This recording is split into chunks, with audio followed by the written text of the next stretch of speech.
ಇಂಡಿಯಾದಲ್ಲಿ ಅದು ನಮ್ಮ ಕರ್ನಾಟಕದ ಅಂದ್ರೆ ಎಷ್ಟು ಎಮೋಷನಲ್ ಇರ್ತೀವಿ ಅಂದ್ರೆ ನಮಗೆ ಮೋಸ ಮಾಡಿದ್ರೆ ಮತ್ತೆ ನಾವು ಗೆಲ್ಸಕ್ಕೆ ಟ್ರೈ ಮಾಡ್ತೀವಿ. ಎಕ್ಸಾಂಪಲ್ ಪ್ರತಾಪ್. ಹಾಯ್ ಗುರು, ಎಲ್ಲರೂ ನಮಸ್ಕಾರ. 65ನೇ ಚಾಲೆಂಜ್ ನಾನು 26ನೇ ದಿನಕ್ಕೆ ನಿಮ್ಗೆ ವೆಲ್ಕಮ್ ಮಾಡ್ತೀನಿ. 26ನೇ ಎಪಿಸೋಡ್ ಕಂಟಿನ್ಯೂ ಮಾಡೋಕ್ಕಿಂತ ಮುಂಚೆ ನೀವೊಂದು 25ನೇ ಎಪಿಸೋಡು ನೋಡಿದ್ರೆ ಅದ್ರದ್ದು ಒಂದು ಕಂಟಿನ್ಯೂ ವಿಡಿಯೋ ಆಗುತ್ತೆ ಇದು. ಸೊ ಅವಾಗ ನೀವೊಂದು ಕ್ಲಾರಿಟಿ ಸಿಗುತ್ತೆ. ಸೊ ನಿಂದು ಗೋಲ್ಡನ್ ವ್ಯಾಲ್ಯೂಬಲ್ ರೀಲ್ಸ್ ನೋಡೋ ಟೈಮ್ನ ವೇಸ್ಟ್ ಮಾಡಿದೆ ಡೈರೆಕ್ಟ್ ಮ್ಯಾಟ್ರಿಗೆ ಬರ್ತೀನಿ. ಏನು ಗೊತ್ತಾ, ನಾನು 25ನೇ ಎಪಿಸೋಡಲ್ಲಿ ಮೈಂಡ್ಗೂ ಮತ್ತು ಬಾಡಿಗೂ ಒಂದು ಕಮ್ಯುನಿಕೇಶನ್ ಗ್ಯಾಪ್ ಆಗ್ತಿದೆ ಮಗ. ಆ ಗ್ಯಾಪ್ ಯಾಕೆ ಆಗ್ತಿದೆ ಅಂತೆ ನಮಗೆ ನಾವು ಕೇಳ್ಕೋಬೇಕು. ಸೊ ಅದನ್ನು ಅವಾಯ್ಡ್ ಮಾಡಬೇಕು. ಕ್ಲಾರಿಟಿ ಕ್ಲಿಯರ್ ಆಗಿ ನಮ್ಮ ಜನರೇಷನ್ ಯಾವ ರೀತಿ ಹೇಳಬೇಕು ಆ ರೀತಿ ಡಿಸ್ಕಸ್ ಮಾಡಿದ್ದೀನಿ. ಅದನ್ನ ನೀವು ನೋಡಿ. ಅದೇ ರೀತಿ ಆ ಒಂದು ವಿಡಿಯೋ ಎಂಡಲ್ಲಿ ಒಂದು ಪ್ರಾಮಿಸ್ ಮಾಡಿದ್ದೆ, 10 ಸೀಕ್ರೆಟ್ಸ್ ಬಿಫೋರ್ ರೀಚಿಂಗ್ 40 ಅಂತ. ಇವಾಗ ನಮ್ಮ ಜನರೇಷನ್ ಜಾಸ್ತಿ ದಿನ ಯಾರು ಓದೋಕೆ ಹ್ಯಾಬಿಟ್ ಇಲ್ಲ, ಓದೋಕೆ ಇಂಟ್ರೆಸ್ಟ್ ಇಲ್ಲ. ಸೊ ಅದಕ್ಕೆ ಇವಾಗ ನಾನು ನಿಮ್ಮ ಜೊತೆ ಫ್ರೆಂಡ್ ಆಗಿ ಡಿಸ್ಕಸ್ ಮಾಡಕ್ಕೆ ಬಂದಿದ್ದೀನಿ ಅಷ್ಟೇ ಮಗ. ಇವಾಗ ಫಸ್ಟ್ ಕ್ವಶನ್ ಮಗ, ನಿಂದು ಏಜ್ ಎಷ್ಟು? ನಂದು ಏಜ್ ಎಷ್ಟು? 23 ಮುಗೀತು. ಜಸ್ಟ್ 23 ಮುಗೀತು, 24 ಸ್ಟಾರ್ಟ್ ಆಗಿದೆ.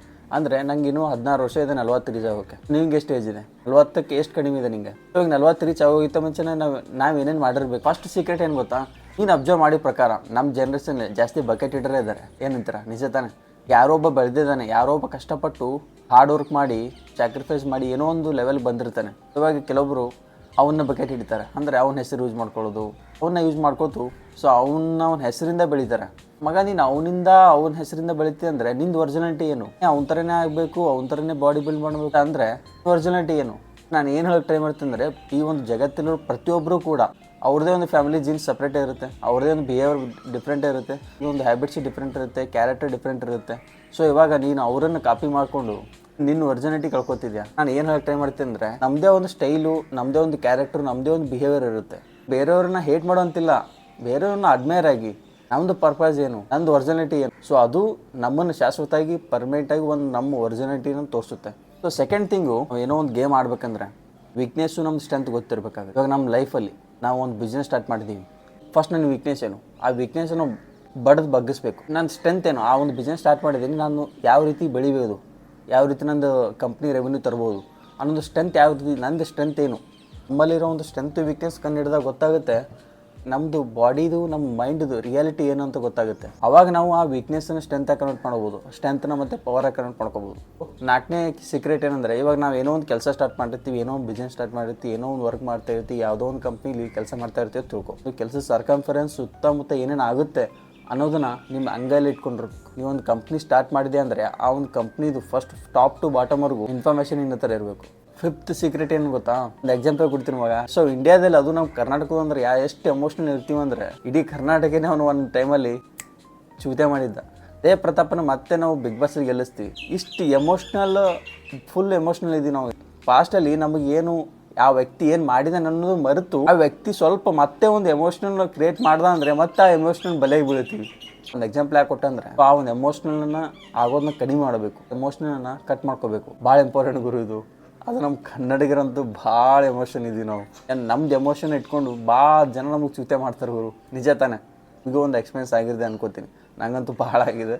6th ಸೀಕ್ರೆಟ್ ಏನು ಗೊತ್ತಾ? ನಮಗೂ ಒಂದು ಜಾಬ್ ಸಿಗುತ್ತೆ, ನಾವೊಂದು ಕಂಪ್ನಿಲಿ ಕೆಲಸ ಮಾಡ್ತೀವಿ. ಓಕೆ, ಮಂತ್ಲಿ ಇಷ್ಟಂತ ಒಂದು ಸ್ಯಾಲ್ರಿ ಬರುತ್ತೆ. ಸೊ ಆ ಸ್ಯಾಲ್ರಿಲಿ ನಮ್ಮದೇ ಒಂದು ಲೋನು ಅದೆಲ್ಲ ಇರುತ್ತೆ, ಅದೆಲ್ಲ ಬಿಟ್ಟಾಕಿ ಸೊ ಅದರಲ್ಲಿ ಸಮ್ ಪರ್ಸೆಂಟೇಜ್ ಅಂತ ಸೇವ್ ಮಾಡ್ತೀವಿ. ಕೆಲವೊಬ್ರು ರೆಸಿಪಿ ಮಾಡ್ತಾರೆ. ದುಡ್ಡು ಸೇವ್ ಮಾಡೋದು ಭಾಳ ಇಂಪಾರ್ಟೆಂಟ್ ಆಗುತ್ತೆ. ಯಾಕೆ ಹೇಳ್ತೀನಿ ಅಂದರೆ, ಇವಾಗ ನೀನು 25 35ವರೆಗೂ ಒಂದು 10 ವರ್ಷ ಬರೀ ದುಡಿತಾ ಹೋಗ್ತೀಯ, ದುಡ್ದಂಗೆ ದುಡಿತೀಯ. ಬಟ್ ನೀನು ದುಡ್ಡು ಸೇವ್ ಮಾಡಿಲ್ಲ ಅಂದರೆ ನೀನು ಏನು ದುಡ್ದಿಯಾ ಅಂತ ನೀನು 10 ವರ್ಷ ಹಿಂತಿರುಗಿ ನೋಡಿದಾಗ ಬರೀ ನೀನು ಟೈಮ್ ವೇಸ್ಟ್ ಮಾಡಿದೆ ಅಂತ ಅರ್ಥ ಆಗುತ್ತೆ. ಅದನ್ನು ನಮಗೋಸ್ಕರ ಅಲ್ಲ, ಬೇರೆಯವ್ರಿಗೋಸ್ಕರ ವೇಸ್ಟ್ ಮಾಡಿದೆ ಅಂತ ಅನಿಸುತ್ತೆ. ಅಮೌಂಟ್ ಸೇವಿಂಗ್ ಅನ್ನೋದು ನಮಗೆ ತುಂಬ ಕಾನ್ಫಿಡೆಂಟ್ ಕೊಡುತ್ತೆ. ಅದರಲ್ಲೂ ಕೂಡ ನಮ್ಮ ಮಿಡಲ್ ಕ್ಲಾಸ್ ಫ್ಯಾಮಿಲಿಗಳಿಗೆ saving money is most important for us. ಯಾಕಂದರೆ ಒಂದು 40 ಏಜ್ ಆದಮೇಲೆ ನಾವು ಏನೋ ಒಂದು ಕೆಲಸನೋ ಏನೋ ಬಿಸ್ನೆಸ್ ಸ್ಟಾರ್ಟ್ ಮಾಡ್ಬೇಕಂತ ಒಂದು ಪ್ಲ್ಯಾನ್ ಬರುತ್ತೆ, ಐಡಿಯಾ ಬರುತ್ತೆ. ಅವಾಗ ನಿನ್ನ ಹತ್ರ ದುಡ್ಡೇ ಇರಲಿಲ್ಲ ಅಂದರೆ ತುಂಬ ಕಷ್ಟ ಆಗುತ್ತೆ. 7ನೇ ಸೀಕ್ರೆಟ್ ಏನು? 7ನೇ ಸೀಕ್ರೆಟ್ ನಿಮ್ಗೆ ಗೊತ್ತಿಲ್ವಾ? ಇದು ಇಂಪಾರ್ಟೆಂಟ್ ಮಗ. ನಮಗೆ ಗೊತ್ತಿರಲಾರ್ದೆ ನಮಗೆ ಒಂದು ಶತ್ರುಗಳು ಕ್ರಿಯೇಟ್ ಆಗಿರ್ತಾರೆ. 40 ಏಜ್ ಆಗೋಕ್ಕಿಂತ ಮುಂಚೆ ಕೆಲವೊಂದು ಒಳ್ಳೆ ಫ್ರೆಂಡ್ಸ್ಗಳನ್ನ ಮಾಡ್ಕೊಳ್ಳಿ, ಒಳ್ಳೆ ಸಂಬಂಧನ ಇಟ್ಕೊಳ್ಳಿ, ಗುಡ್ ಫ್ರೆಂಡ್ಸ್ನ ಮಾಡ್ಕೊಳ್ಳಿ. ಯಾಕಂದರೆ ನಾವು ಏನಾದರೂ ಒಂದು ಕಷ್ಟದಲ್ಲಿದ್ದಾಗ ಅವರೇ ಹೆಲ್ಪ್ ಮಾಡೋದು. ಈ 8ನೇ ಸೀಕ್ರೆಟ್ ಭಾಳ ತುಂಬ ಇಂಪಾರ್ಟೆಂಟ್ ಆಗುತ್ತೆ ಇವ್ರು ನಮ್ಮ ಜನರೇಷನ್ಗೆ. ಯಾಕಂದರೆ ಈ ಸಿಟ್ ಅನ್ನೋದು, ಶಾರ್ಟ್ ಟೆಂಪರ್ ಅನ್ನೋದು ಯಾವ ಸಿಚುವೇಷನಲ್ಲಿ ಯಾವ ರೀತಿ ಕ್ರಿಯೇಟ್ ಆಗುತ್ತೆ ಅನ್ನೋ ಗೊತ್ತಾಗಲ್ಲ. ಬಟ್ ಆ ಸಿಚುವೇಷನಲ್ಲಿ ಏನು ಮಾಡ್ತೀವಿ ಅಂತಲೂ ಗೊತ್ತಾಗಲ್ಲ. ಯಾಕಂದರೆ ಆ ಸಿಚುವೇಷನಲ್ಲಿ ನಾವಾಗಿರಲ್ಲ ಬ್ರೋ.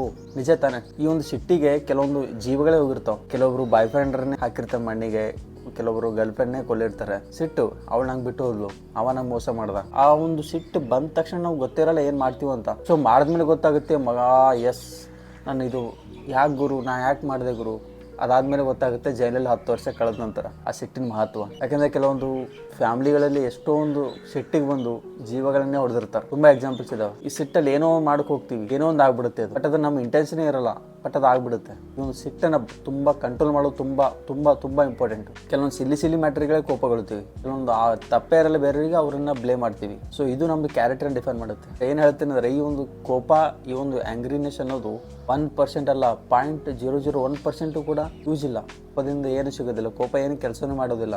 ಕೋಪನ ಬಿಟ್ಟು ಆ ಒಂದು ಸಿಚುವೇಷನಲ್ಲಿ ಕೋಪನ ಸ್ವಲ್ಪ ಕಡಿಮೆ ಮಾಡಿ ಡಿಸ್ಕಸ್ ಮಾಡೋದನ್ನ ಕಲೀರಿ.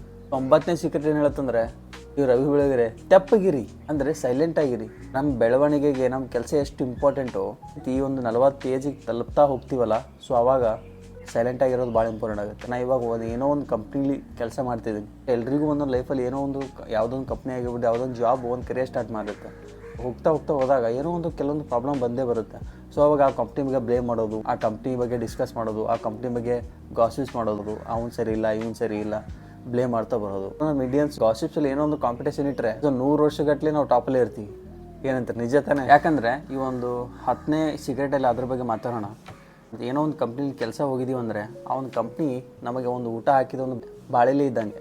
ಆ ಕಂಪ್ನಿ ಏನೇ ಆಗಿರಲಿ, ದೊಡ್ಡದೇ ಇರಲಿ, ಸಣ್ಣದೇ ಇರಲಿ, ಆ ಸಂಸ್ಥೆ, ಆ ಆರ್ಗನೈಸೇಷನ್ ಯಾವುದೇ ಆಗಿರಲಿ, ಅದ್ರ ಬಗ್ಗೆ ಗೌರವ ಇರಲಿ, ರೆಸ್ಪೆಕ್ಟ್ ಇರಲಿ. ಬಾಳೆ ಎಲೆಯನ್ನು ಹರ್ಲಿಕ್ಕೆ ಹೋಗಬಾರ್ದು. ಯಾಕಂದರೆ ಅದು ನಮಗೆ ಒಂದು ಕರಿಯರ್ನ ಸ್ಟಾರ್ಟ್ ಮಾಡಿಸಿದೆ, ಅದು ನಮ್ಗೆ ಬೆಳೆಯೋಕ್ಕೆ ಅವಕಾಶ ಕೊಟ್ಟಿದೆ. ನೀನು ಆ ಕಂಪ್ನಿ ಬಗ್ಗೆ ಏನೋ ಭಿನ್ನಾಭಿಪ್ರಾಯ ಇರ್ಬೋದು, ಅದ್ರ ಬಗ್ಗೆ ಬ್ಯಾಡ್ ವಿಚಾರ ಇರ್ಬೋದು. ಹಿಂಗೆ ಯಾವ ರೀತಿ ಆ ಕಂಪ್ನಿ ಬಗ್ಗೆ ಇದೆಯೋ ಆ ಕಂಪ್ನಿಗೂ ಕೂಡ ನಿನ್ನ ಬಗ್ಗೆ ಇದ್ದಿರ್ಬೋದಲ್ಲ. ಈ ಕ್ವಶನ್ ಹಾಕೊಂಡಿದ್ದೀವಾ? ಇಲ್ಲ. ಸೊ ಈ ಒಂದು 10 ಸೀಕ್ರೆಟ್ಗಳು ಕನ್ನಡದ ಒಂದು ಅಕ್ಷರ ಬ್ರಹ್ಮ ರವಿ ಬೆಳಗೆರೆಯವರನ್ನು ಬರೆದಂಥ ಪುಸ್ತಕದ ಒಂದು ತುಟುಗಳು ಮಾತ್ರ. ಬಟ್ ಈ ಒಂದು 10 ಸೀಕ್ರೆಟ್ಗಳು ನೋಡಿದಾಗ 10 ಸೀಕ್ರೆಟ್ ಅಲ್ಲ ಗುರು, ಇನ್ನೂ ತುಂಬ ಇದೆ ಅನಿಸುತ್ತೆ. ನಿಮಗೂ ಅನಿಸಿದ್ರೆ ಕಮೆಂಟ್ ಮಾಡಿ ಏನಿದೆ ಅಂತ. ನೀವು 12ರಿಂದ 16 ಗಂಟೆ ಕೆಲಸ ಮಾಡ್ತೀವಿ ನಾವು ಬೇರೆಯವ್ರಿಗೋಸ್ಕರ, ಕಂಪ್ನಿಗೋಸ್ಕರ. ಸೊ 40 ರೀಚ್ ಆಗೋಕ್ಕಿಂತ ಮುಂಚೆ ಆ ಒಂದು ಕೆಲಸ ಮಾಡಿರ್ತೀವಿ ಅಂತ ತಿಳ್ಕೊ. ಸೊ 40 ರೀಚ್ ಆದರೂ ಕೂಡ ಅದೇ ಒಂದು ಕೆಲಸ ಮಾಡ್ತೀವಿ ಅಂದರೆ ಆಳಾಗಿ ದುಡಿತಾ ಆಳಾಗಿ ದುಡಿ ಅರಸನಾಗಿ ಬಾಳು ಅಂತಾರಲ್ಲ. ನಾನು 40 ಏಜ್ ಆದರೂ ಕೂಡ 12 ಗಂಟೆ 16 ಗಂಟೆ ಕೆಲಸ ಮಾಡಿದ್ರೆ ಬೇರೆಯವ್ರಿಗೋಸ್ಕರ ಆಳಾಗಿ ದುಡಿತೀವಿ ಹೊರತು ಅರಸನಾಗಿ ಸತ್ರು ಬಾಳೋದಿಲ್ಲ. ಕೆಲವೊಂದು ಜ್ಞಾನಿಗಳು, ಕೆಲವೊಂದು ಸಾಹಿತಿಗಳು, ಕೆಲವೊಂದು ಕವಿಗಳು, ಕೆಲವೊಂದು ಲೇಖಕರು ಪುಸ್ತಕ ಓದಿದಾಗ 10-20 ವರ್ಷದ ಮುಂದಿನ ಫ್ಯೂಚರ್ನ ಒಂದು ಪುಸ್ತಕದಲ್ಲೇ ಇರುತ್ತೆ. ಸೊ ಅಲ್ಲೇ ನಮ್ಮ ಸೆಲ್ಫ್ ಅವೇರ್ನೆಸ್ ಕ್ರಿಯೇಟ್ ಆಗುತ್ತೆ. ಸೊ ಈ ಒಂದು 26ನೇ ಎಪಿಸೋಡಲ್ಲಿ ಈ ಒಂದು 10 ಸೀಕ್ರೆಟ್ಗಳು ನೀವು ನೋಡಿದ್ರೆ ಅನ್ಕೋತೀನಿ, ಒಂದು 5 ನಿಮಿಷ ಕೂತ್ಕೊಂಡು ಯೋಚನೆ ಮಾಡಿ ಏನಾದರೂ ಮಾಡ್ತಿದ್ದೇವೆ, ಇದರಲ್ಲಿ ಏನಾದರೂ ತಪ್ಪು ಮಾಡ್ತಿದ್ದೇವೆ, ಏನಾದರೂ ಅಳವಡಿಕೆ ಮಾಡ್ಕೋಬೋದಾ, ಏನಾದರೂ ಕಲಿಬೋದಾ, ಏನಾದರೂ ಅಪ್ಲೈ ಮಾಡ್ಬೋದಾ. 1% ಒಂದು 5 ನಿಮಿಷ ಕೂತ್ಕೊಂಡು ಯೋಚನೆ ಮಾಡಿದಾಗ ಏನೋ ಒಂದು ಆಗುತ್ತೆ, ಏನೋ ಒಂದು ಹೊಳೆಯುತ್ತೆ, ಏನೋ ಒಂದು ಮಾಡ್ಬೇಕಂತ ಒಂದು ಹುರುಪು ಬರುತ್ತೆ. ಸೊ ಪಕ್ಕ ಒಂದು ಹುರುಪು ಬಂದರೆ ನಾನು ಗೆದ್ದಂಗೆ, ನೀವು ಗೆದ್ದಂಗೆ. ಈ 10 ಸೀಕ್ರೆಟ್ ಅಲ್ಲ, ಇನ್ನೂ ತುಂಬ ಇದೆ ಮಾತಾಡೋದು. ಸೊ ಹೀಗೆ ಬರ್ತಾ ಎಪಿಸೋಡಲ್ಲಿ ಕೆಲವೊಂದು ಥಾಟ್ಸ್ಗಳು, ಕೆಲವೊಂದು ವಿಚಾರಗಳು, ಕೆಲವೊಂದು ಎಕ್ಸ್ಪೀರಿಯನ್ಸ್ಗಳು ನಿಮ್ಮ ಜೊತೆ ಶೇರ್ ಮಾಡ್ತೀನಿ ಆ್ಯಸ್ ಎ ಫ್ರೆಂಡ್. ಯಾರೂ ಇಲ್ಲಿವರೆಗೂ ಡಿಸ್ಲೈಕ್ ಮಾಡೇ ಇಲ್ಲ ಅವರು, ದಟ್ಸ್ ಗ್ರೇಟ್ ಆಫ್ ಯು. ಯಾಕಂದರೆ ಎಲ್ಲರೂ ಇಷ್ಟಪಡ್ತಿದ್ರೆ ಅನ್ಕೋತೀನಿ. ಈ ವಿಡಿಯೋ ಕೂಡ ಇಷ್ಟ ಆದರೆ ಲೈಕ್ ಮಾಡಿ. ಈ ಫ್ರೀ ಸಬ್ಸ್ಕ್ರೈಬ್ ಇದೆ, ಫ್ರೀ ಸಬ್ಸ್ಕ್ರೈಬ್ ಮಾಡಿ. ಸೊ ನೆಕ್ಸ್ಟ್ ವಿಡಿಯೋ ನಿಮ್ಮ ಹತ್ರ ಬಂದೇ ಬರುತ್ತೆ. ಸೊ ಅಲ್ಲಿವರೆಗೂ ಧನ್ಯವಾದ.